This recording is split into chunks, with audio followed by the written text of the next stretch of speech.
আজকে জামাত শিবিরের মূল টার্গেটটা কি বলেন তো? বলেন তো, জামাত শিবিরের মূল টার্গেট হলো কওমি মাদ্রাসার মধ্যে ঢোকা।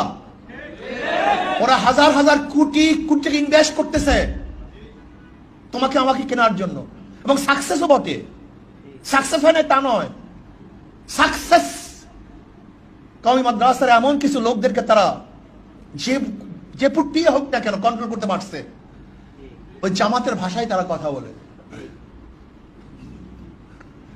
একমাত্র এতদিন পর্যন্ত ওই হাজারো চেষ্টা করার পরেও এই জামাতের মনে হয় বয়স 82 বছর, না 82 না? এই 82 বছর পর্যন্ত কওমি মাদ্রাসা ঢুকতে পারে নাই।